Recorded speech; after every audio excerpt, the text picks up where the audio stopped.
Supreme court के जज justice Athar मन अल्लाह ने कहा है, हमें अपनी तारीख से सीखना होगा।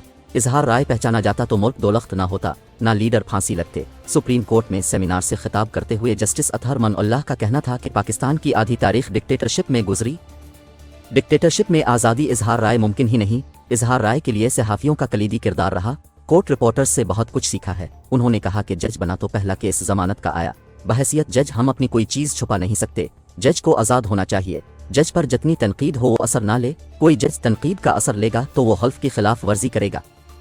अदलिया को घबराना नहीं चाहिए, ना खाइफ होना चाहिए। शुरका से खिताब करते हुए उन्होंने कहा कि सोशल मीडिया का असर जजेस पर नहीं होना चाहिए। बहैसियत जज हम पब्लिक प्रॉपर्टी हैं। वक्त के साथ सच्चाई खुद सामने आती है।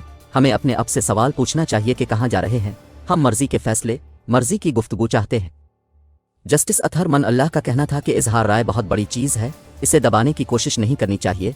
रियासतें इजहार राय को काबू नहीं कर सकती। 1971 में मगरबी पाकिस्तान के लोगों को मुख्तलिफ तस्वीर दिखाई गई। 75 साल तक सबको पता था सच क्या है, लेकिन इसे दबाया गया।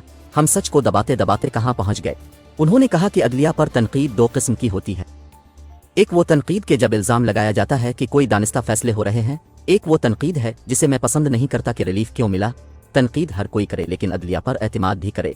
जस्टिस अतहर मन अल्लाह ने कहा कि हमें अपनी तारीख से सीखना होगा। इजहार राय पहचाना जाता तो मुल्क दोलख्त ना होता, ना लीडर फांसी लगते। हल सिर्फ आइन पर अमल में ही है।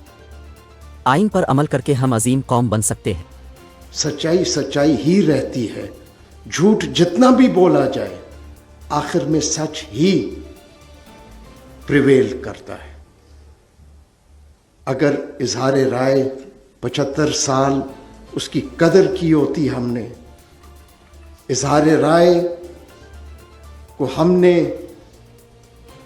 सही मानों में पनपने दिया होता, तो न पाकिस्तान दो लाख्त होता, न हमारे लीडर जो हैं वो सूली पे चढ़ते।